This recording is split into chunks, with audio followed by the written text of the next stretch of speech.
Thank you for joining us for our Qigong Coaching Clinic today. I really appreciate your interest in Qigong and want to thank you for taking the time to participate in this interesting event that I will try to make as interesting as possible, and also Continue very well. so that you will be able to take away some of the important lessons from this clinic. Besides, I'm also going to invite somebody, perhaps more than one person, to volunteer to occupy a hot seat today in case you have any issues with your holding patterns or body alignments. That basically means that you will be able to receive a miniature coaching session in the context of our clinic today. Now, I'm going to let a few more folks join us in, and we're going to get the ball rolling right away. But first of all, the topic of our clinic today is going to be exploration of optimal bodily alignments or physical alignments. Why do we want to explore that? Well, because many of us have misalignments or suffer from discomfort and pain resulting from less than optimal way we hold ourselves. What does it mean? How can we hold ourselves? Most of us don't really even recognize that we do that to ourselves. So this is a really important thing to recognize, that we do this to ourselves. Nobody does it to us. We create our own discomfort and pain when we misalign our own bodies. Of course, gravity can be to blame, but you can't really do about that. You cannot do much about gravity. We have to accept that gravity is going to happen. So we learn how to roll with punches, so to speak. If gravity is pulling us down all the time, the power of Mother Earth is formidable and we cannot really do much about it. Well, we have to accept that, yes, gravity is continuously pulling us. What can we do about it? Well, instead of struggling against it, we learn how to work with gravity. And one of the things that is really obvious to most of us is that we have bones. So unlike jellyfish on the beach, we can actually use our skeleton in such a way that we would not be squished by gravity too much. Now, how can we make it so that the bone structure does its work? Well, it's easy to make the bone structure do its work as long as we just simply align the bones. In other words, we're bringing the bones in such positions in our bodies that they do their job, and they do their job effortlessly. The bones don't really burn energy to support us. The bones don't get tired. Bones don't get sore from overuse. They can get uncomfortable if you abuse them, but just regular use, no. Bones can do it very well. And also bones don't develop energy blockages that muscles do when they hold tension. In other words, there are a lot of good reasons to learn how to not use muscles as much as bones, to just provide support. And the structural support that the bones provide is exactly the manifestation of the element of earth energy manifesting in the physical body of a human being as the skeleton. So the hard matter, which is the true nature of the element of earth, is something that we can put to good use so that it deals with the other manifestation of the element of earth energy, which is gravity. In other words, the element of earth needs to be put in alignment in such a way that it actually kind of cancels itself out. So the bones take care of issue of support against gravity, and then we can relax. And when we relax, well, all kinds of wonderful things happen, don't they? What happens when you relax? Well, you can breathe easier. Your blood circulates a lot easier throughout the body. The life force, Qi, flows where there is no tension. Where there are tensions, it creates energy blockages. And also we learn to recognize that our mobility and flexibility become better when we become more relaxed. So in other words, there are a lot of pros and very few cons, if any, to being more relaxed. So we learn how to also relax not only physically, but also mentally, because mental and physical relaxations go hand in hand. Why is that? Well, because muscles are not stupid. They don't hold tension for no good reason. They only tense up when they receive the signal from central nervous system to contract. When the muscles don't receive the signals to contract, they don't contract. They have better things to do. What that means is that the central nervous system needs to become less agitated so that it wouldn't send so many signals of contraction to the muscles. And that means we also work with our minds as well as with our bodies. How do we work with our minds? Well, there are several wonderful meditation practices that I teach and practice, and I will be happy to share.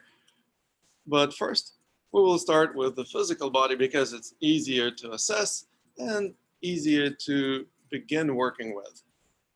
Basically, taking baby steps is always easier than taking large leaps. And for some of you, may not be a big of a leap to start working with the mind, doing meditation or visualization practices, things like that. But for some, it may be. And so I'm trying to suggest to work first with the physical body, taking a body-mind approach. And of course, there is also a mind-body approach, which works with the mind first to affect the physical body. They work really well together. I practice both of them, and we'll be happy to introduce some of the practices that belong to either one of these modalities, the mind-body as well as the body-mind way of working with your health. What we're looking for in alignment is something that most people don't quite know about. In other words, what is optimal alignment? For most of us, it's still a mystery. Why is it a mystery? Because there are very few role models of optimal alignment around us. That's why it's a mystery. There are lots of examples of malalignment or misalignment, but very few precious examples of optimal alignment. How do you know that the person is an example of alignment? Well, that person is relaxed. They're using their bone structure properly. You can look at them and you can actually see that they're not tense. They're moving with gracefulness and precision and power without exerting too much effort. That's what we call peak performance. You know, the Olympic Games are happening right now. You may enjoy viewing some of the performances of the Olympic athletes. And I've worked with some of the world-class athletes and Olympians, and they are absolutely required to learn how to relax. And it's not easy to relax in Olympic Games because there is also mental pressure and social pressure and peer pressure. So mental tension actually leads to physical tension. And those athletes who cannot handle that type of pressure end up not performing as well or just simply failing. And what we do instead of performing poorly or bailing, we can't really bail from life very well unless we're ready to commit a suicide. And I don't recommend doing that. So what we do instead is we learn how to get on with the program. What's the program? It's the exploration of the element of earth, both gravity and bones working with each other. And then we also learn how to test it so we don't fool ourselves. We don't want to just pretend that we are in a good alignment, or if somebody tells us, oh, that's a good posture. We don't want to just assume that somebody knows what the good posture is. We want to test it. And what's good posture for one person may not be necessarily the right posture for another person. So we don't want to fall into this dogmatic idea that there is one right posture for everyone. How do we test it? Well, we are actually going to experiment with it today. Before we go much further, I want to open up the opportunity for any of our participants today to mention anything that you are struggling with or trying to deal with in the context of working with your alignments, working with your posture, and potentially chronic tensions or pains resulting from misalignments. So feel free to mention that in chat. And then in a few minutes, I will also ask the first volunteer to raise the hand. And we will actually explore ways to improve alignment right here in a matter of minutes. All right, so I see somebody already posted that there is some mid, back, and feet issues. Yes, and the feet serve as the foundation for the rest of the structure, right? As long as we're walking or standing or running, the feet connect us to the ground. Again, it's the connection with the Mother Earth that we need to explore before anything else. So we work with the feet in order to improve the rest of the body. Neck pain. Yes, neck pain is definitely something that is ubiquitous, and almost any holding pattern will lead to a pain in the neck. Why is that? It's because when the foundation of the structure is crooked or misaligned, the top of the structure is not going to be in alignment. So whichever way you misalign your body, your head is not going to rest nicely on the neck vertebra, on the spine connecting the rest of the torso with your head. Weight of the head is relatively formidable. It's the weight of a heavy bowling ball, 12, 13 pounds. And the size of the cervical vertebrae, especially the first, second vertebrae, is relatively small, the size of a pinky. Imagine balancing a bowling ball on tip of a pinky. Or you can stick the pinky in the hole in the bowling ball and try to balance it. And then imagine that the pinky is not even upright, but it's crooked or misaligned somehow. That's not going to be easy to balance the bowling ball on the pinky, right? Of course, the neck muscles are a lot stronger than the muscles of the pinky, so they manage to compensate for some misalignments. Unfortunately, that means that they're chronically tense because they're working over time because the pinky is not in alignment.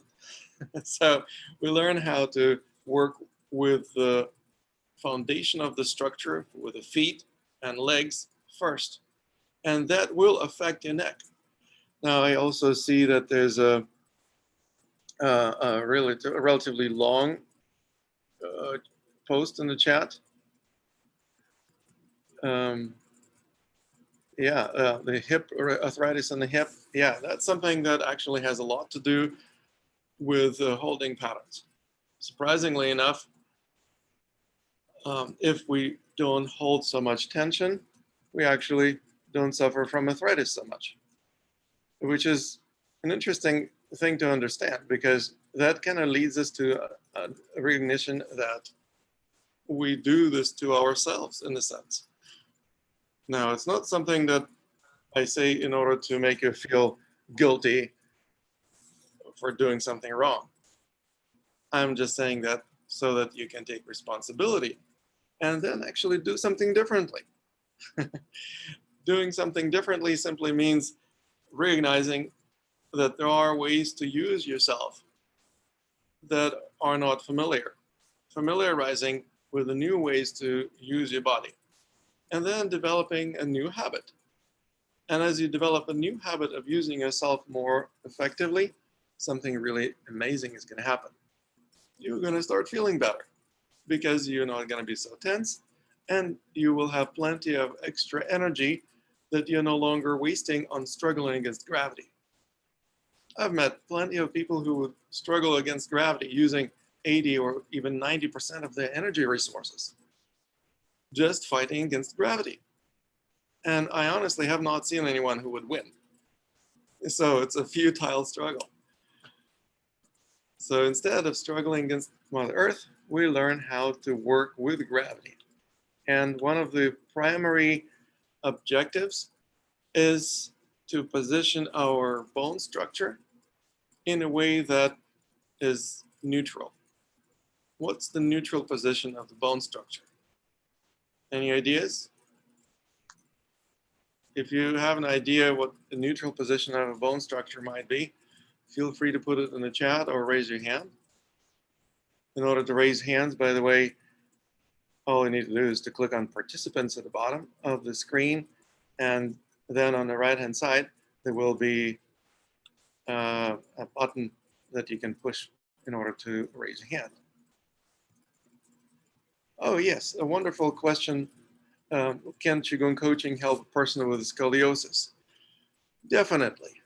As a matter of fact, I've helped hundreds of people with scoliosis through coaching, because scoliosis, again, is something that is happening inside your body. It's not something that is done to you. And so, yes, it's something that we learn to recognize as our own action so that we can act differently. What's the action associated with scoliosis? What's a really good question? Maybe we can begin with that. Scoliosis has everything to do with uneven distribution of weight between the right and left feet. If, for example, you have more weight on the right foot, what's going to happen to the pelvis? Well, if I, for example, here, and I shift more weight onto the right foot, it immediately lifts the right hip up, drops the left hip down. Now, if the pelvis is no longer level because the hips are no longer at the same height, that means the sacrum, which is part of the pelvis, is not going to be upright. And the sacrum is also the foundation of the spine, which means if the foundation of the spine is out of alignment, the whole spine is not going to be in alignment, right? It's just like a building. If you build the foundation crooked, the whole building will not stand straight. So what we do is we learn how to recognize that scoliosis starts with, or at least is supported by, the misalignment of the pelvis. And that is based on uneven distribution of weight between the feet. As a matter of fact, if you arrive to this webinar or to this clinic by clicking on a link in my email, you probably saw a picture of me demonstrating exactly that kind of misalignment. It's a holding out pattern. I even mentioned that it's like a person who is like a teenager striking a pose. I'm cool. I'm independent and at the same time accessible, and I don't take shit from anyone, and I'm really feeling hip. Well, the hip part of that statement is true. There is a hip, one of the hips is going to be carrying more weight than the other hip. That will obviously misalign the spine, and that will also create a condition where the lumbar spine will tilt away from the weight-bearing leg. So if my weight was on the right leg and the right hip hiked up, the sacrum will tilt away from that weight-bearing hip, and the lumbar spine will follow suit. Now, of course, in order to compensate for this misalignment so that you don't fall over sideways, your body will tilt the thoracic spine in the opposite direction, which will raise the opposite shoulder in most cases. And also the head often will tilt towards the highest shoulder, completing the S curve, which is what we would refer to as scoliosis. So in other words, scoliosis begins with a misalignment of the feet, and the feet basically are responsible for which leg becomes a weight-bearing leg. If one foot is in a greater alignment with the center line of your body than the other leg, it will be easier to carry weight on that foot. It's just like this. If I shift the weight onto my right foot, it's easy to rotate the left foot slightly outwards. But the right foot needs to be in alignment with my center line. It's like if you draw the line from the navel down, you can probably see the toes on that line, the toes of the weight-bearing foot. If you shift the weight onto the opposite side, the same thing will need to happen. The toes of the left foot will need to be underneath the navel. The right foot can splay out, no problem. It's not weight-bearing foot anymore. But whichever foot is the weight-bearing foot will determine which leg carries more weight. And that means that the same side hip will hike up.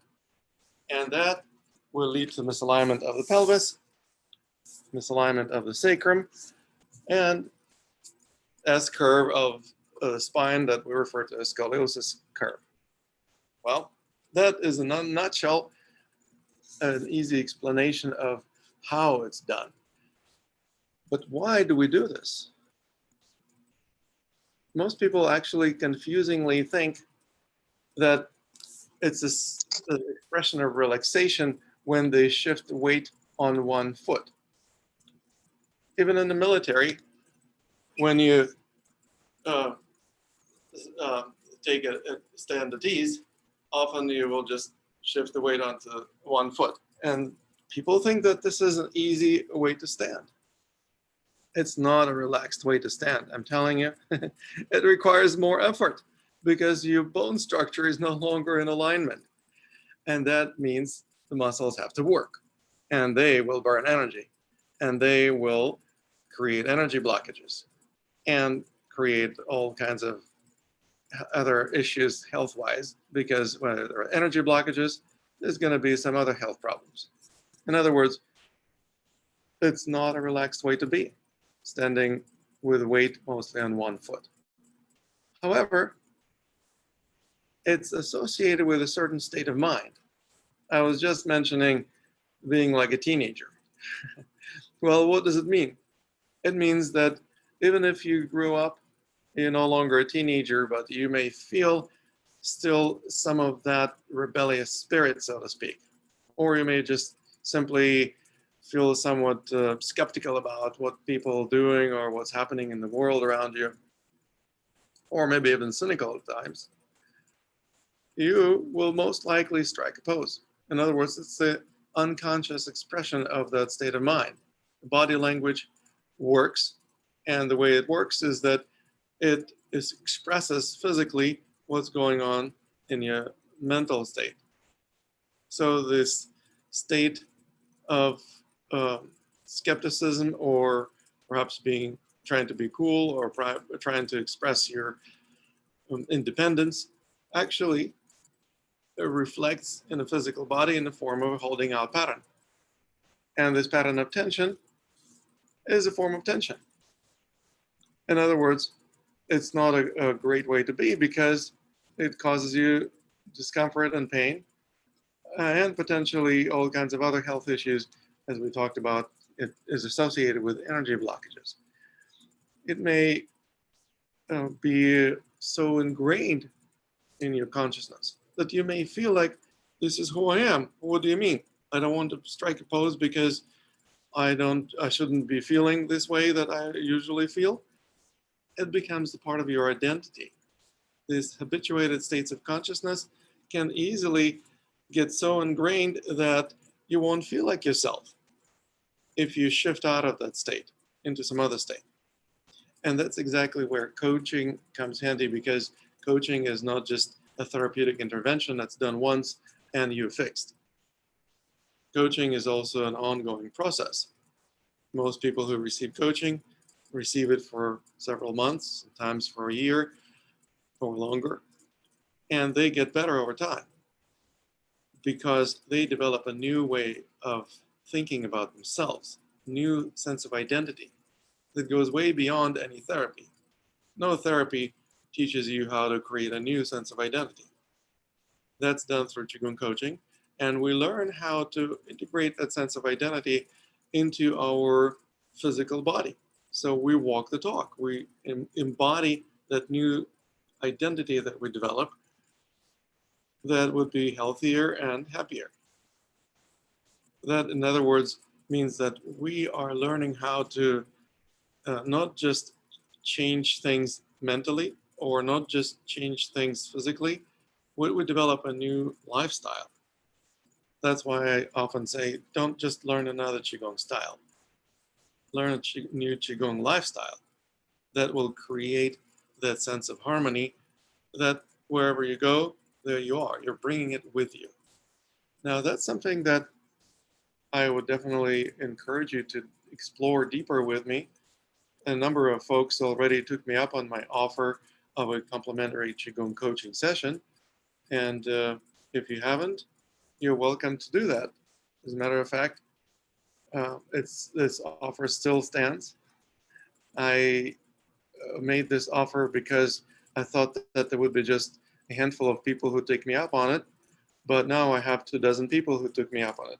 Well, guess what? I have a number of apprentices who are also highly trained in Qigong coaching. So I may also delegate some of the coaching sessions to them. So depending on when you sign up for this Qigong coaching session with me, you may receive it from me directly or from one of my apprentices. They're wonderful people. You will enjoy working with them. And if you happen to work with me, well, then you are definitely in for a treat. Let me see what other chat messages there are here. Standing, feeling connected to Earth. Marvelous. Yes, that's what we call being grounded. When totally balanced, not moving forward or back. Yes, if you are standing and you actually are not balanced and you move forward or start falling forward, that means you're holding forth. It means that your energy field and your physical body are not in alignment. In other words, most of us who are alive have an energy field surrounding our physical body. In a sense, it's like an aura, if you will. And if the physical body is not located at the center of its own energy field, it will feel like the energy is pulling you in a certain direction. Well, if you're not centered, obviously you will feel the pull. And if you resist the pull, if you don't move where the energy is moving you, how do you resist that? By tensing up. In other words, it's also fair to say that chronic tension is the physical manifestation of the unconscious strategies for struggling against the flow. Energy is moving you somewhere, but you're not moving with the flow. You're resisting the flow, which is opposite of what we call being in the flow. Right? How do you know that you are in the flow? Well, you're not struggling. That's how. Let's see. So basic Qigong stance, even weighted with, will help scoliosis. Yeah, basic Qigong stance is actually a deficient stance. I have a whole video on the Wuji stance that is taking it apart and looking at a very specific aspects of a Wuji stance or a basic Qigong stance that actually are anatomically deficient or incorrect. For example, a lot of teachers tell their students, put the feet parallel to each other, shoulder width. That's supposed to be the good Qigong stance. Well, unfortunately, that's not really true, that it's not optimal Qigong stance. Why is that? Because it keeps you off balance. How do we know that? Well, we test everything. So for example, if somebody comes over and tries to push me when I put my feet parallel to each other, they push me and I will fall over or get pushed over. will be an easy pushover, if you will. It doesn't matter whether they push me from the front or the back or some other different direction. It will actually be hard to stand. Now, is there a better way to stand? Well, it happens to be that there is a natural stance, which is not the same as a Wuji stance, and it's achieved by jumping and landing softly. And when you glance down to look at your feet, you will see that they are not parallel to each other. I have never worked with any practitioner or any human being, to that matter, who would land after jumping and landing maybe a few times with the feet parallel to each other. They always end up slightly rotated outwards. So the toes are farther apart from each other than the heels. Now, why is that? It's because that's how the body actually needs your feet to be placed in order to provide a maximum stability. And when you have maximum stability, then somebody tries to push you, applying the same level of effort, and they won't push you over. Isn't that something? They will actually have a hard time pushing over because you will be much more stable. So the positioning of the feet matters. Now, what other issues can we find in the basic Qigong stance? Well, a lot of teachers, for example, tell their students to tuck their tailbone down, or like a scared dog, standing like this and tucking the tailbone. And it's supposed to be a universal suggestion. Everybody seems to dispense this when they work with the students. Well, guess what? When you tuck the tailbone down, it tilts your pelvis backwards. And when your pelvis is tilted, the sacrum is not going to be upright. We talked about how sacrum is foundation of the spine. And one of the pictures in the email that you probably received and clicked on that invited you to attend our clinic today, there was a picture of a person, well, myself, demonstrating holding down pattern.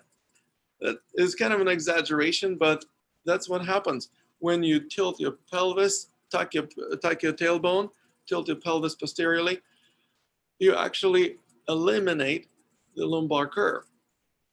If there is no lumbar curve of the spine, your spine will basically assume a question mark shape.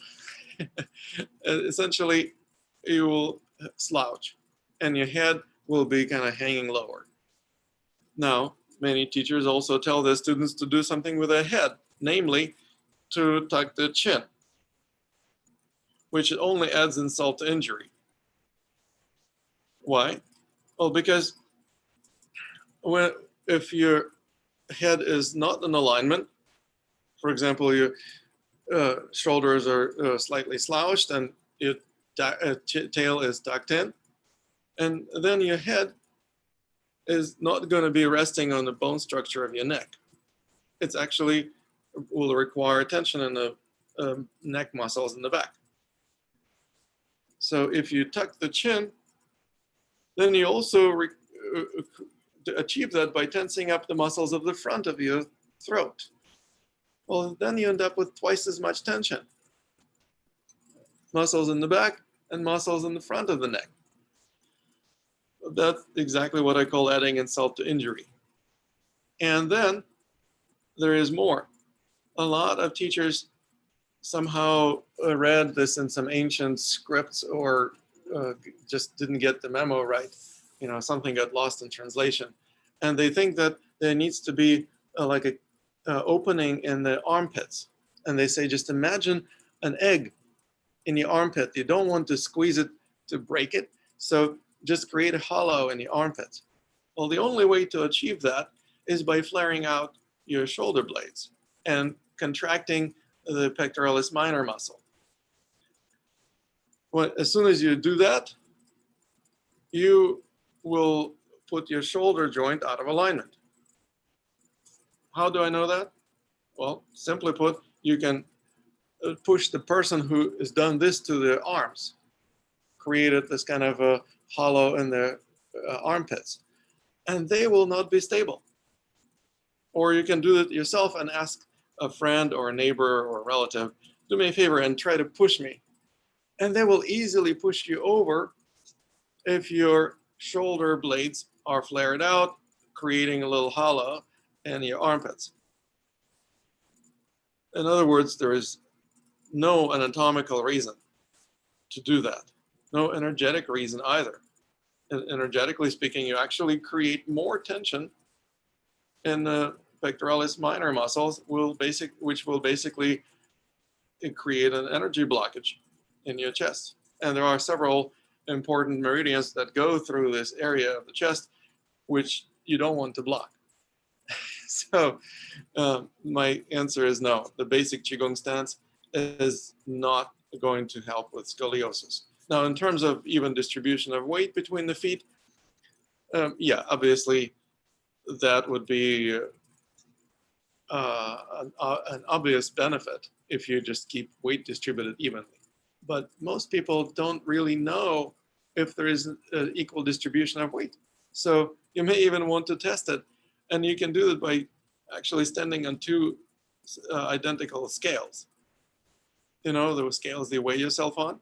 But here, you would actually weigh yourself on one scale with one foot and another scale with the opposite foot. So what happens then? You can actually read the readings that scales give you. If you have uneven distribution of weight, one scale will give you a higher reading. There is another question. What about certain Tai Chi forms shifting weight from one foot to another in a centered manner?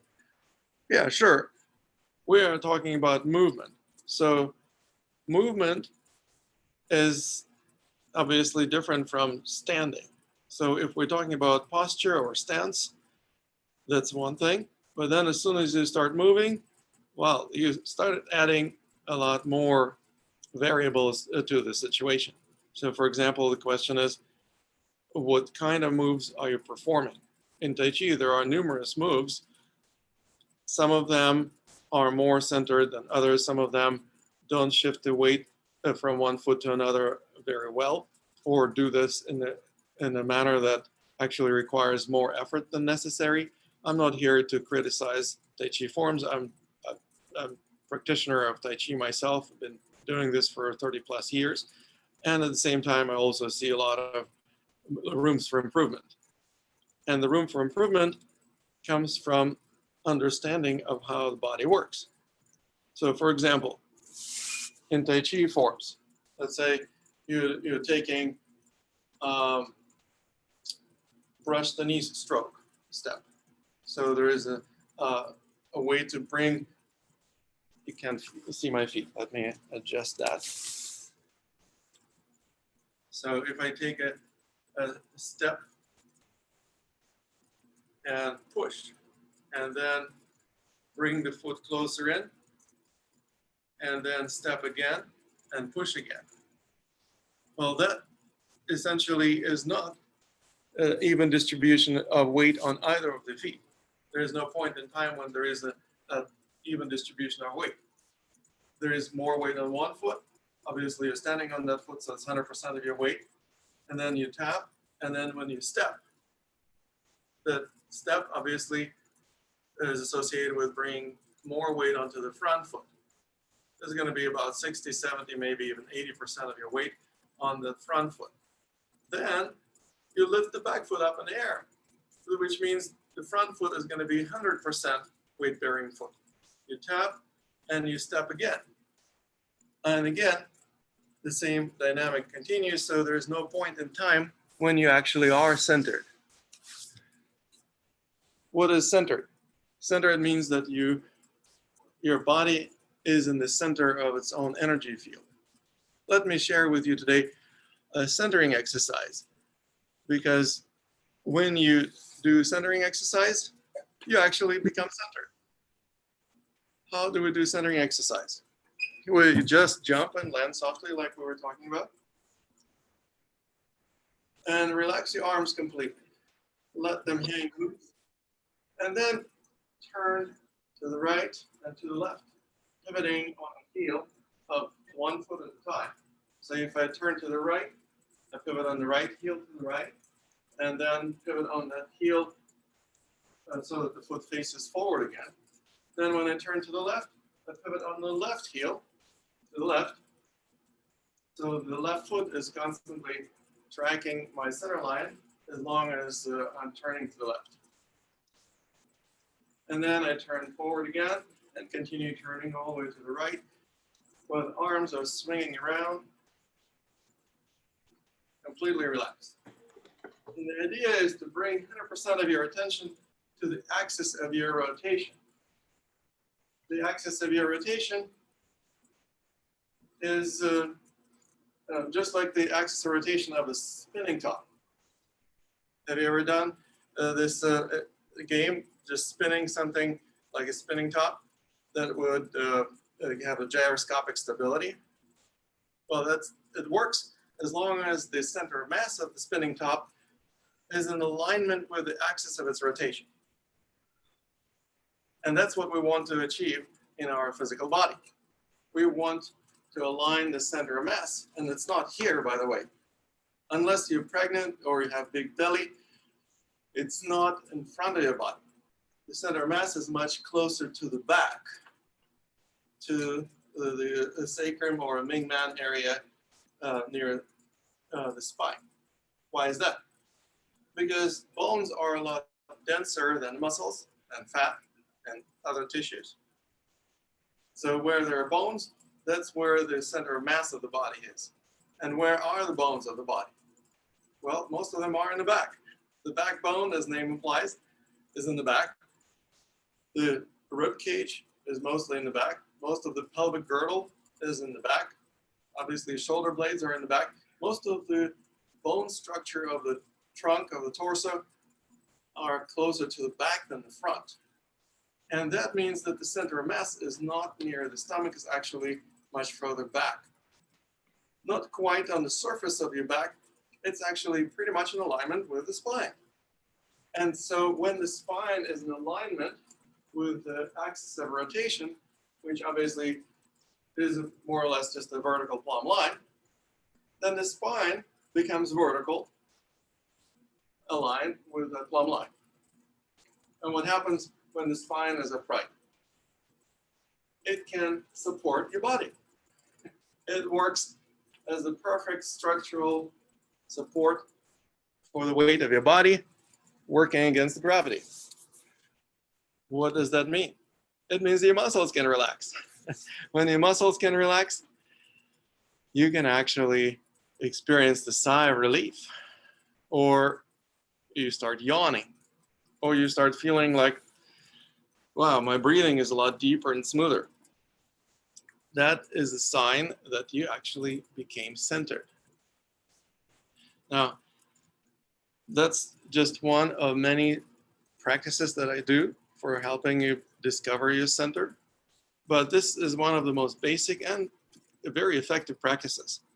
So centering exercise, it's not the same as standing, like most Tai Chi forms have this practice of just standing with the feet still and just swinging the arms and hitting yourself with them. No, you actually don't need to hit yourself much. The idea is to pivot your entire body, and the feet don't stand still, they turn like this. Right foot to the right, when you turn to the right, then the right foot turns forward, you turn to the left foot goes to the left, and then turns forward, and then the right foot goes to the right when you go further forward, and then the right foot turns forward, and left goes to the left. And then again, basically that creates the ability of the body to find that center. And the more attention you give to the center, the more centered you become. Simple and elegant way to discover your center and become more centered. Does it make sense? Any questions about centering exercise? Fantastic. All right, I see Chipo Chemese. Chipo is raising the hand. I'm going to unmute you, my friend. Please speak up. and share with me what you would like help with. Well, what I was looking at was my feet and my mid back. Yes. How to correct that? Right. Well, would you do me a favor and stand? Yeah.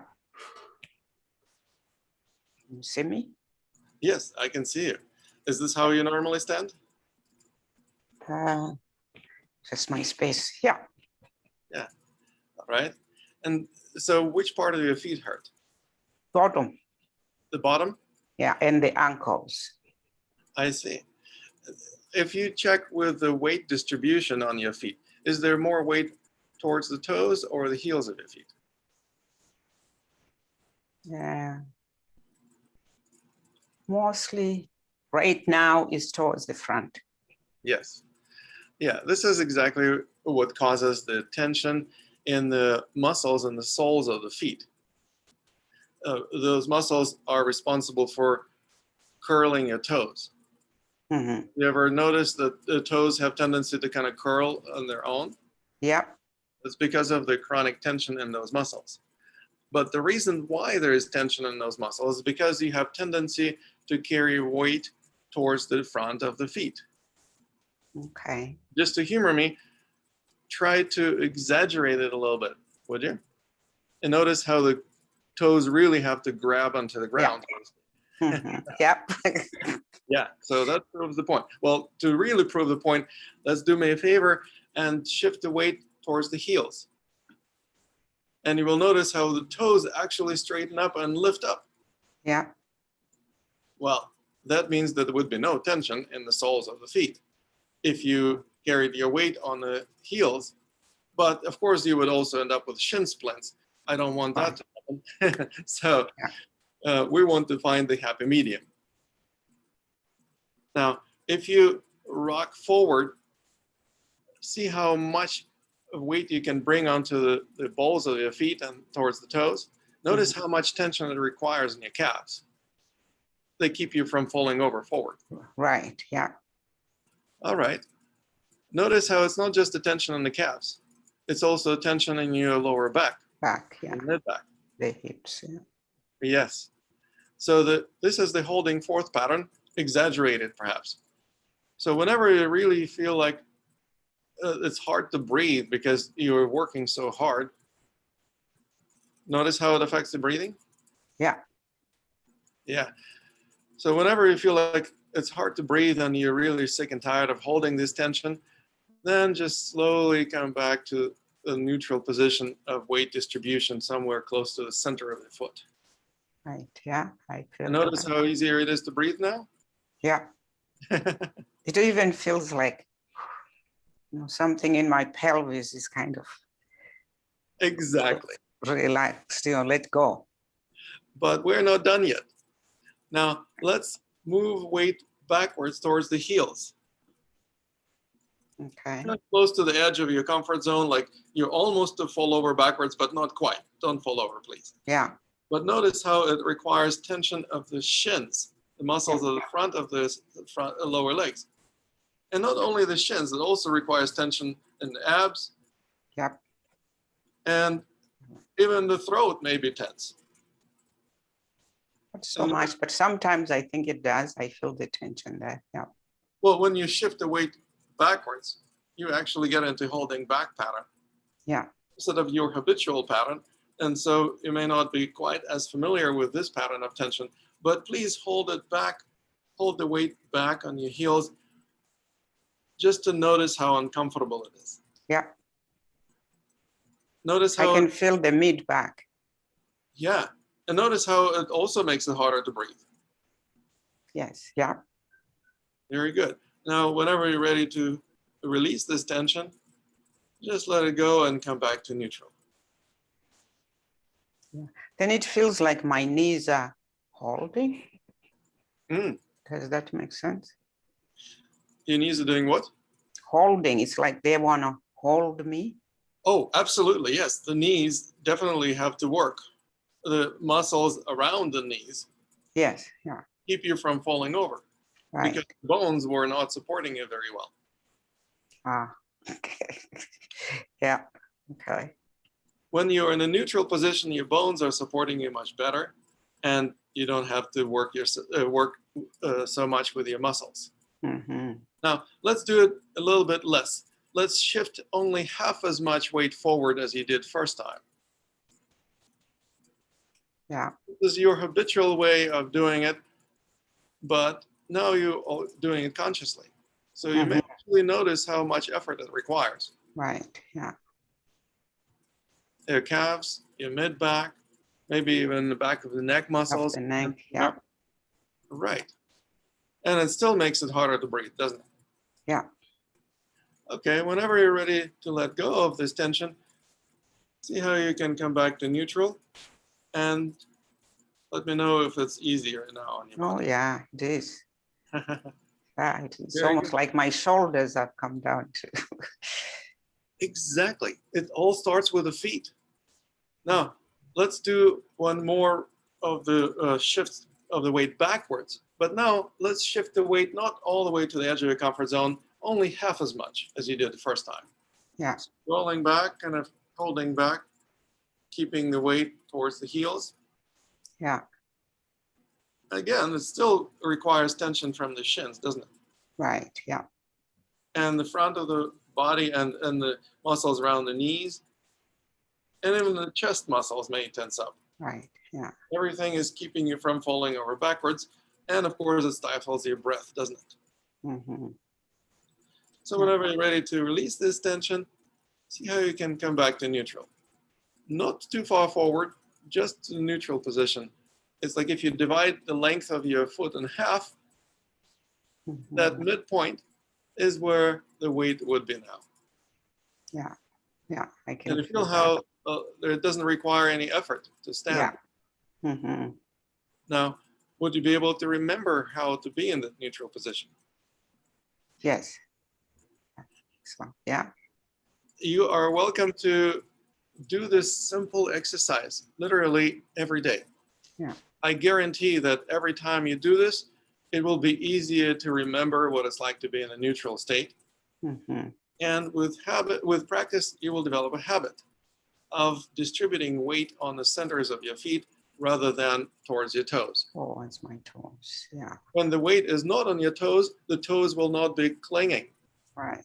So those muscles in the soles of the feet will have no job to do. They will relax. Mm-hmm. Yes.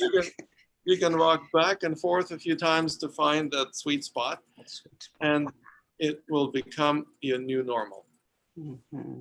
Once you discover that new normal, you will feel like, I can wait to be in that position instead of my old habit of putting too much weight onto the front of my feet. Right. Does that make sense? Yeah. Now, the mid back will follow suit, guaranteed. Yeah. As you notice, there's more tension when you shift the weight onto the toes in the muscles of the back. Yeah. When you shift the weight backwards, those muscles relax, but you don't want to go too far backwards because then you will have much tension on the front of your body. Mm-hmm. So basically finding that balance point where you're neither forward nor backwards. Yeah. That is where your bones are supporting you the best. That's the optimal body alignment. Yes. Make sense? Yeah, it makes a lot of sense. Thank you so much. I mean, already I can feel the difference. Well, wonderful. Well, Yes. thank you so much for bringing it up, Chipo. Thank you very much. You are so welcome. All right, and there's another question. Is there a difference of coccyx position between a person with a flat back and a person with a deep kyphosis in the lower lumbar area? Yes, Misa, there is a difference. The difference is the degree. So just a flat back, the coccyx is kind of slightly tucked down, but not excessively. It's still misalignment because lumbar curve actually is a healthy position for the spine. So if you have flat back, your coccyx is already slightly tilted too much down. But if you tuck it way down, yeah, you will give yourself kyphosis, well, kyphosis is a chronic condition. If you are in that position all the time, then of course, instead of a lumbar curve in the right direction, it will be in an opposite direction. Instead of forward tilt of the lumbar area, it actually will tilt backwards. And that will require a tremendous amount of effort from the body to resist gravity, because the bones are no longer supporting the weight of the body. And that actually... So cute when he cries, isn't he? When he cries. That misalignment that leads to kyphosis is also, it goes hand in hand with holding down pattern of tension. Now, what's the holding down pattern? It's just like this. I tuck my tailbone down. Knees usually bend, so there's going to be some bend at the knees. And I either eliminate the lumbar curve or even push the lumbar area of my spine, the lower back bones, backwards. They don't belong there, but that's what some people do with kyphosis. Of course, it will also round up the thoracic part of the spine, so the person basically will be with rounded shoulders, kind of similar to the picture in my email that you saw. That is an example of severe kyphosis. Unfortunately, that's one of the recommendations a lot of Tai Chi and Qigong teachers give to their students, to tuck their tailbones down. That is not how you find neutral position of the spine, and that's not how you become centered. So that often leads also to developing difficulty breathing, because if your pelvis is tilted backwards so that you have kyphosis, how do you keep yourself from falling over backwards? Well, you will have to tense up the muscles of the front, such as abs and obliques. And that will tilt the thoracic spine in the opposite direction. Well, how much breathing can you do if you have tension on your abs and obliques? Only very little. You will have to resort to breathing with the upper lobes of your lungs, which are a lot smaller than the lower lobes. Basically, that's what many people end up doing. Now, if you are a Qigong practitioner and you're supposed to breathe right, then standing in this kind of stance makes it really difficult to breathe due to tension of the abs. You can still try. So you can still force the breath to go deeper into your abs by contracting a diaphragm. But then your diaphragm will be really working hard against your abs and obliques, and it's like you basically end up with twice as much tension. That's what many people refer to as chi deviations.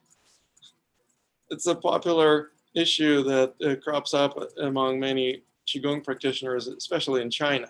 You know, obviously, a lot of Chinese do Qigong, and many of them end up being so gung-ho about it, or they just take it so religiously that they follow every bit of advice from their teachers or masters. Well, what do they end up doing? They end up holding themselves in such uncomfortable or unbalanced positions, and then they try to breathe deep, which requires twice as much effort, basically adding insult to injury. If you end up with twice as much tension, you end up with twice as many energy blockages. That's exactly what we call chi deviations. Does it make sense? There is another good question. When you become sensitive to energy flow, that can act as a guide to correct posture. You are absolutely right, Mr. Jones, or Mrs. Jones, I'm not sure. It says Jones, triple Mr. You are absolutely right. When you become sensitive to energy flow, it can solve a lot of problems. Unfortunately, most people are too damn tense to become sensitive to energy flow. If you have chronic tension in your body, you can't really feel the energy flow very well. That's why it's imperative to release tensions first. That will open up the opportunities for developing energy sensitivity. that will open up opportunities for finding and testing what works best for you. And that also will allow you to develop what I would call not the correct posture, but more like optimal posture. The thing about correct posture or right or good posture is kind of funny because as soon as we put a label, this is the good posture, everybody thinks, well, I need to be in this particular posture. But no, there are different strokes for different folks. Different people have different body compositions, different height, different width of their hips, different issues with their knees and ankles and whatnot. And they may actually need to be factored into their posture. And so it's not that we can find the correct posture for everyone. We have to find correct posture for ourselves. And so you're absolutely right that energy awareness or energy sensitivity can help with that. That's why we work on both developing energy sensitivity and understanding the physical ability of the body to just find that posture properly. And then we test. So we don't just assume that we found the correct posture. And that's where energy sensitivity comes into play. How do we test it? Well, the simplest test, as I mentioned, is to ask somebody to push you. Unfortunately, I don't have any of my students present here today to demonstrate that, but you might have seen me being pushed or people try to push me. And you know that it doesn't work for most cases because it's just not easy to push me over. I'm not a pushover. Why? Because I stand my ground, I'm grounded. And when somebody is pushing me, instead of reacting, and by definition, a reaction is action against oncoming force, I respond and I relax under pressure. That's something that obviously is also a mental state. Being able to relax under pressure is something that would eliminate stress. It would even prevent stress from happening. So it's not just a stress management technique. It's the preventative technique for not getting stressed in the first place. And then when we learn how to relax under pressure, then we are relaxed. Then we develop the ability to sense subtle energy currents because then the body is in neutral and it's very sensitive to subtle shifts of energy or flows of energy. And that is exactly where real Qigong becomes possible. So thank you for asking this question or making that suggestion. Any other takers for a brief coaching session in the context of our clinic? I am planning on going for about 20, 25 more minutes. So I would be able to work with one or maybe even two more folks. Whoever wants to raise the hand. Oh, I see Lana. I am asking you to unmute yourself and feel free to speak up. Oh, yeah. Hello. Hi, Lana. Did I pronounce your name right?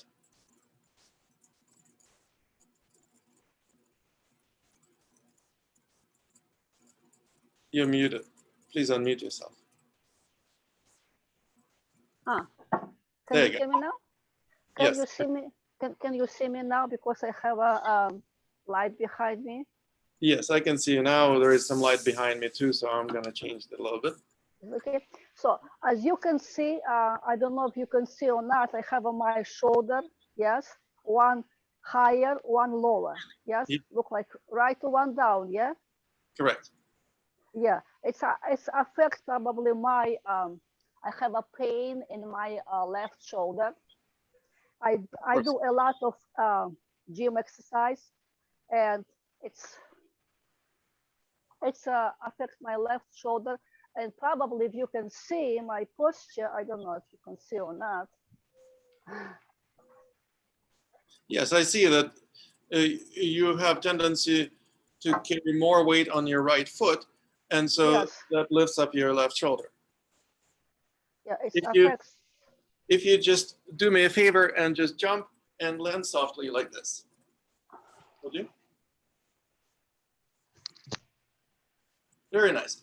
And would you look down at your feet without moving your feet? Just would you look at them? Yeah, it's almost parallel. Yes. So what I invite you to do is to check if your left foot is more rotated out and the right more forward. Right more out. Left one is most shoulder, hip, and knee and toe on the same line. But my right one slightly out. So my toes off of my knee. Okay, so what we're going to do is we are going to play with a weight distribution similar to what we did with Qigong. Yeah. But with you, it's the issue of a right and left distribution of weight. So it's lateral rather than back and forth. And what we will do is simply practice checking. If you imagine standing on two scales, Yeah. weighing yourself on one scale, standing on that scale with one foot, and standing with the other foot on the other scale and weighing yourself on that one. Which one would give you a higher reading? Probably will be right one. That's right. So what I invite you to do is let's exaggerate. Let's bring more weight onto the right leg, would you? Yeah. Very nice. Maybe not 100% of your weight, but at least 80%. So you can feel how much you're bringing weight on that leg. And notice how it lifts your right hip even higher. Is it higher? I don't know. Well, I'm looking at it so that I can Yeah. tell. Okay. I look myself over there. And your left shoulder comes up higher too. Yeah. You have Because to my look weight at on the right. Yeah. Your left shoulder comes up. Yeah. And that's exactly why there is pain in the shoulder muscles. It's because the shoulder is not just hanging loose. It's kind of tense and sticking up, and it requires tension of those muscles. Those muscles but my pain more on my left shoulder. It's my big problem. I know, and that's what I'm talking about. The right hip carries the weight, left shoulder. That's always like that. So what happens when you hold the weight on the right foot is your pelvis is tilted. So your lumbar spine actually tilts to your left.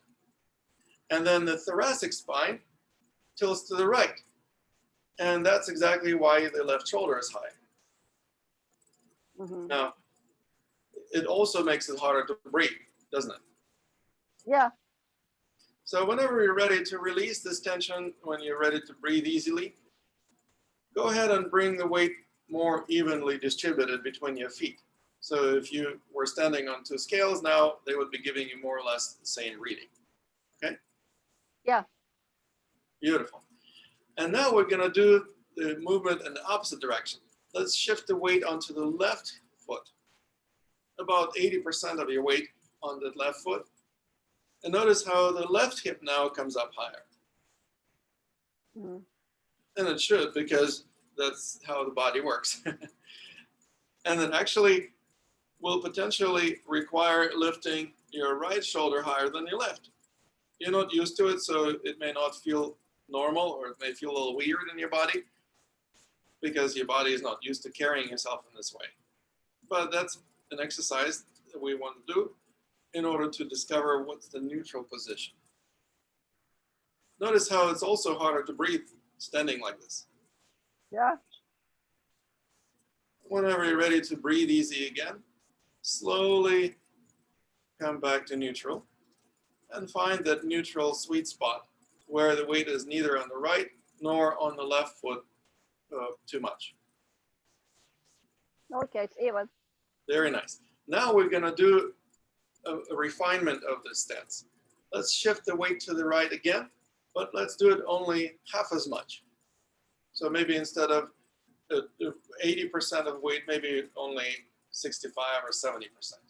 Right. Again, the right hip hikes up, the left shoulder sticks up. There's going to be stretching of the muscles of the left shoulder, and that is going to create discomfort and pain. Maybe also sciatica. Have you ever experienced sciatica? No, Very good. Sciatica is not fun. no. Yeah. It still makes it harder to breathe a little bit, doesn't it? Yeah. So whenever you're ready, feel free to release whatever tension you need to hold in order to shift the weight in the direction and come back to neutral, please. And you can even test, well, do I really have even distribution of weight between my feet? Very nice. Now we're going to do the movement in the opposite direction, to the left again, but only half as much as we did first time. Mm-hmm. And when you bring the weight onto your left foot, of course it will hike up your left hip. Maybe not as much as it did the first time because we are doing only half as much, but it still will create some misalignment. Yeah. Notice how this is also causing you some tension that stifles your breath. Mm-hmm. It's important to notice these little details because even little misalignment already create undue tension. And so whenever you're ready to release this tension, slowly come back to neutral and feel what it feels like to be in a neutral state. And now we are going to do something really fun. It's going to be a refinement that gives you even a more precise experience of where the neutral position is. Let's bring only 25% of extra weight onto your right foot. Okay? Just a little bit. This may actually feel like this is normally how you stand. But it still affects your breathing, doesn't it? Yeah. And it still will jack up your left shoulder and create tension in it. And so I feel release this tension. Let's see how you can come back to neutral again, where your weight is evenly distributed between your feet. Notice how your left shoulder now drops. mm-hmm. We'll drop it even further in just a moment. What we're going to do next is we're going to shift the weight even less to the left, but still about 25% misalignment going to the left. And note, if you pay attention to your left shoulder, notice how now it is hanging loose or more loose. Do you feel that? Yeah. Very nice. But it still requires some tension in the body. It still stifles your breath, doesn't it? Yeah. So whenever you're ready to release this little bit of tension, let's come back to neutral again. But let the left arm keep hanging loose. Okay. There you go. Now, this is a neutral position that you may not be used to. It's something that I would encourage you to do, again, as an ongoing, maybe daily practice. Just this recalibration. You literally are recalibrating to discover, where is my neutral position? Where is my center? And it's guaranteed that your left shoulder will feel a lot better when it's not jacked up. Now, there is something more that can be done with the left shoulder in addition to what we've just done. Let's remember this simple exercise. And let's do one more thing with your left arm. And that is slowly grabbing the left hand with the right and let the left arm hang completely loose. Now the left arm is hanging. There you go, yes. The right arm is doing all the work and left arm is doing nothing. It's just hanging. And what you do is you bring your left arm up above your head, and you can rest your forearm on your head and just let the shoulder, the left shoulder, the left arm resting on the top of the head. See, it's my left arm, left hand, and my left hand, left wrist is on top of my head. Thank you. That's it. Yes. What you just did is you shortened your left shoulder muscle in a very passive way. It will take a little bit of practice to find the way to really relax that shoulder muscle in a shortened state. Basically, doing nothing. The left arm is completely relaxed and limp, and the right arm is doing all the work, lifting it, and then also supporting it so it stays on top of your head. You don't have to bend sideways like this. You just simply let the left arm hang loose. What's going to happen? Maybe in just a few seconds, or maybe 30 seconds or a minute from now, you will feel a sigh of relief. And when you feel it, that's a clear indication that your left arm became even more relaxed. And your central nervous system decided to stop sending fewer signals of contraction to it. And it will send not only fewer contraction to the left arm and left shoulder, it becomes less agitated in general, which means sending signals of contraction, fewer signals of contraction to other muscles in the body, including your breathing muscle, your diaphragm. And that's exactly what will elicit that sigh of relief.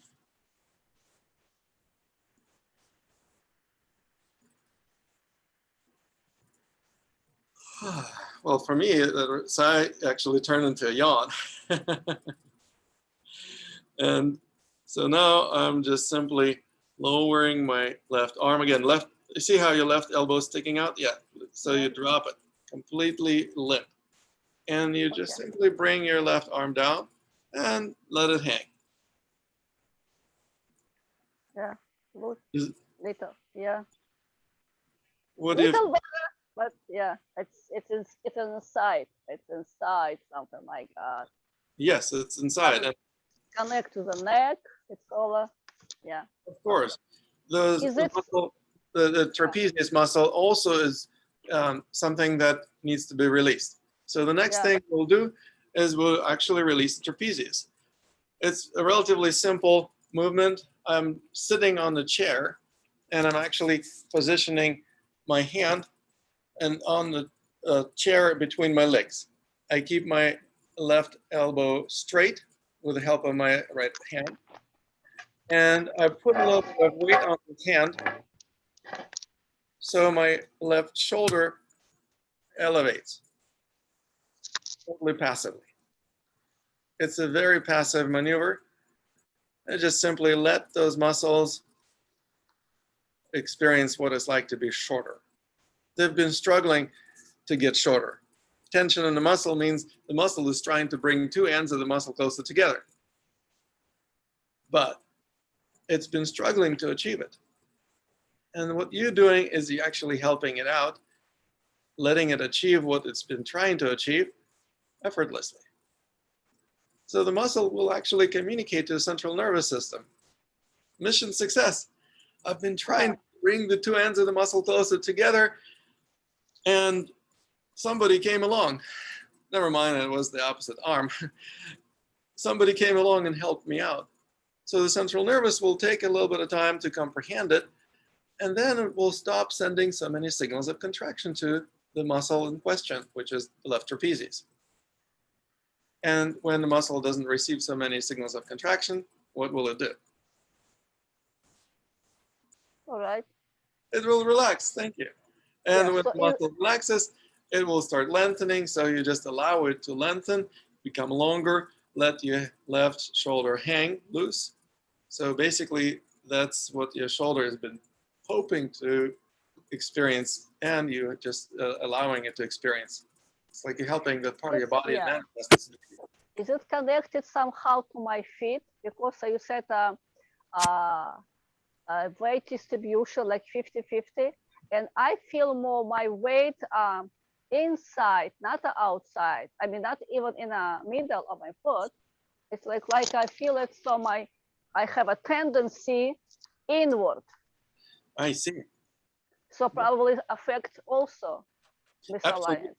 Yes, and it actually has to do with tension in the groin muscles.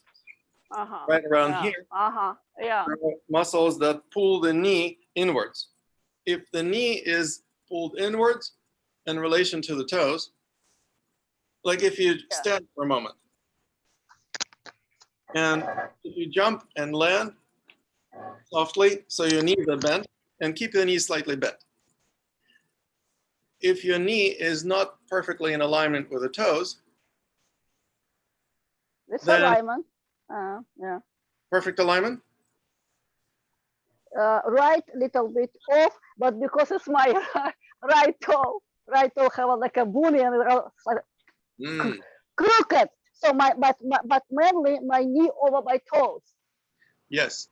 Bunions happen exactly when the person carries more weight on the medial side of the foot, on the inside of the foot.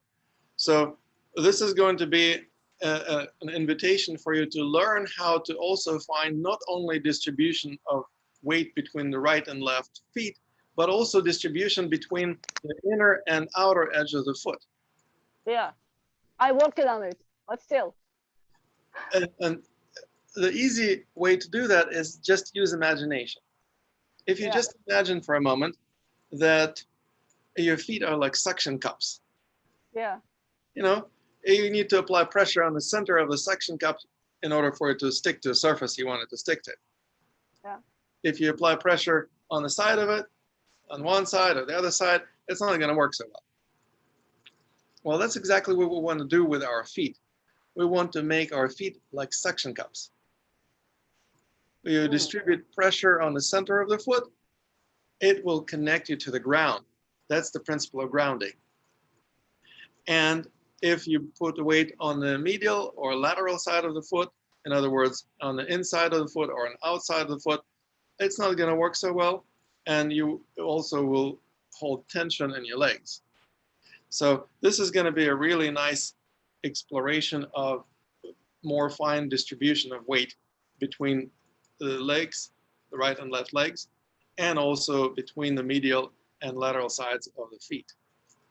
And what is going to happen is when you develop the ability to bring the weight on the centers of the feet, your leg muscles will relax.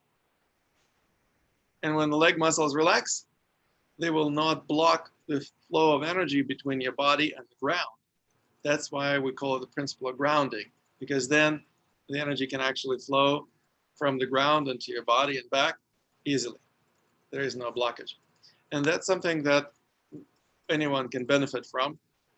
I'm sure that you would benefit from it very much. And that has a lot to do with the way that what happens to the rest of the body. So if the weight is distributed unevenly between the feet or between the inner and outer edges of the feet, it screws up what's going on with the rest of the structure. The foundation is not straight. All right. Make sense? All connected. Yeah. I said What's that? I said all body parts are connected. Everything is connected, and it all starts with a foundation. Yeah. So that's something I would invite you to work on first. And then, of course, yes, there are ways to improve the body alignment throughout the rest of the body, but you got to start somewhere. The feet would be a great place to start. Yeah. What about, I want to state it up, what about a tailbone under? You said tailbone down. Is it same as tailbone under? The same thing. So set a tailbone, like tuck tailbone in, under. Is it not correct? It's incorrect. It's incorrect. No, because it requires tension. Notice how when you tuck your tail under, you have to tense up your hamstrings. You feel the tension in the hamstrings?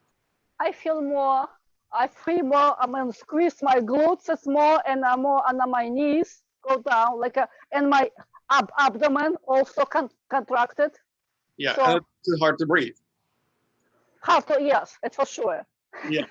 So anyone who tries to do that and think that they're doing it for something right, actually screw themselves up, because it makes it hard to breathe there is tension in your glutes and in your hamstrings, and the knees are working hard. But it prevents arching your back. If you stay like this, see my back is arched. If I not, so it's a flat.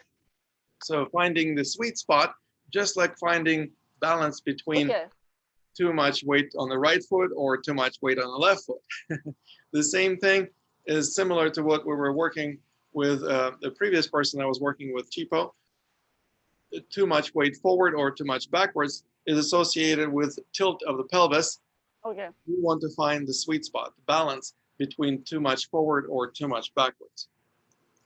In other words, we don't want to have sway back like lordosis, nor do we want to be rounded backs like kyphosis. To find a neutral position. Right. And when you're in neutral position, the spine carries the weight of your body, so your muscles can relax. Then you can breathe easy, then energy flows free, and you have maximum mobility and flexibility. And who wouldn't want that? Everybody order. Well, thank you, Lana, for sharing with us. Okay. Thank you very much. Hope that it was very helpful. Great. And those of you folks who observed this experience, do you have any questions? Maybe some of you have experienced something like this, or perhaps you wonder, well, how would it apply to me? Feel free to type any questions. Oh, I see. Somebody says, oh, wonderful. Would you tell us the difference between tucking the tailbone and lowering it? Yes, Misa. The tucking the tailbone requires effort. Anything that requires effort is not what I would recommend, because you are tensing up muscles to achieve it.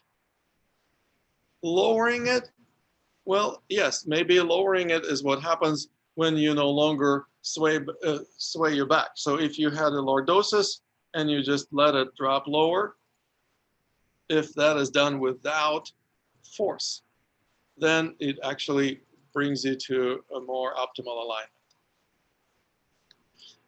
Does it make sense? There is one more question. Any tips on proper walking posture? Yes, absolutely. Walking posture is exact same as standing posture with one difference. When you walk, you move forward. So you actually need to misalign yourself to let gravity pull you in that direction. So this is kind of a paradox. I've been talking about finding alignment all this time, and now all of a sudden I start talking about misaligning yourself. But when you do it consciously on purpose, you can stop doing it at any time. So you are in charge of misalignment. What I'm doing right now, I'm standing still. I'm not going anywhere. But if I want to go forward, I need to actually start falling forward. Movement forward is an organized process of falling. I just placed one foot ahead of the other in front of me in time so that I don't fall on my face. And that means that I'm actually using gravity to propel me in that direction. I hope that makes sense to you. I don't know what ACC stands for. I assume that's an abbreviation of your name. So feel free to also type what your name is. I would love to know who I'm talking to. And one more question off topic, but I would like to let people know of the non-surgical approach to health and healing. Interesting. Okay. Well, yeah, that is on topic, Stefan. Oh, Stephen. But I guess everyone can benefit from something going on in Canada. All right. Oh, thank you, Greg. Awesome. How do you find correct bend softness in the knees? Okay, this was a private question. So Athena, if I pronounce your name right, I would love to answer a question. Obviously, since you're asking me privately, I would be answering it privately. So feel free to book a complimentary coaching session with me. and I will be happy to help you find that. I just posted the link to my booking calendar. As a matter of fact, let me just share this link with everyone. I invite all of you guys, 20 plus people. If you want to, if you haven't done it so, obviously I can only do one free session for one person once. So if you haven't done so yet, I would certainly be happy to invite you to book a complimentary coaching session with me. And I will actually work with you for an hour free of charge. It's my community service, if you will.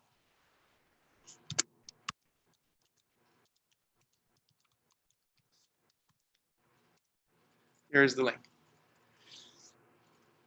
Okay. Oh, Athena is suggesting this would be the same session for all, same question for all. Yes. So how do you find correct bend and softness in the knees? Well, anyone can benefit from that, of course. What I mentioned before, and I've demonstrated a few times, is natural stance, jumping and landing softly. Nature is very smart. Your body is pretty smart too. So your body will find the natural level of bending your knees when you jump and land in order to absorb the shock of landing. So when you jump and you land softly, you will bend your knees. Otherwise, you will hurt yourself. When your knees are bent, they're neither bent too much, so you're not squatting, but you definitely are not keeping your legs straight. So when you glance down, you will see that the knees are slightly bent. Ideally, that would be pointing in the same direction where your toes are pointing. If there is any misalignment between the direction of your knee and your toes, well, we have something to work on. Obviously, we need to find the alignment. But the idea is that the knees are not going to be too bent, so they're not going to be like in a position like you're squatting, nor they're too straight. For each person, it will be a unique and specific angle or degree of bending. So for you, we can find that if you want to book a session with me. And for anyone, essentially is the process of exploration. So it's not the one size fits all type of answer. You will need to explore and find out for yourself what works best for you. How do you do that? Well, just simply jump and land enough times to discover for yourself what is the optimal angle of bending of the lower legs and upper legs at the knees.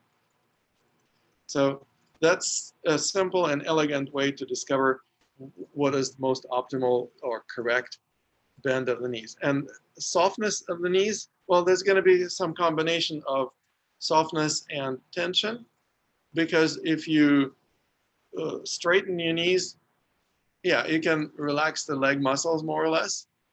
But if you bend them too much, obviously the leg muscles are going to be working over time.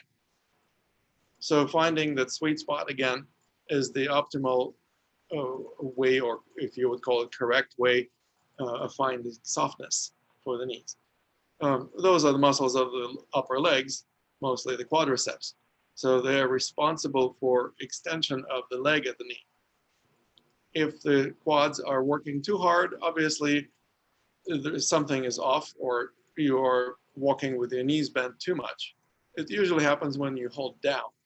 That kyphosis, holding down pattern, often goes hand in hand with knees being bent excessively. And people who do that often shuffle their feet. So if you catch yourself shuffling, well, that may be a sign that you are bending them too much. However, if people hold up, like they develop lordosis or excessive sway back, they have tendency to lock their knees. So neither one is optimal, obviously, and we want to find the sweet spot or the balance point between too much and too little of a bend. I hope that made sense to you. And I don't see any more questions. If there are no more questions, I will definitely, you are so welcome, Athena. You are definitely welcome to book your session with me. If you don't get to work with me personally, at least one of my apprentices will stand in for me, because obviously we already have 24 coaching sessions booked for next week. So that's quite a bit of work for me for free. So if I have to get some of my apprentices to help me out, don't be surprised if some of you may actually get session with my apprentices. They are wonderful experts, been studying with me for a number of years. So they are very well positioned to help you. And if you get to work with me, well, congratulations. You are going to receive a free session that I normally charge $250 for. And it's going to be my gift to you. And if you folks say thank you, you are very welcome. I look forward to seeing you very soon again. Until then, namaste.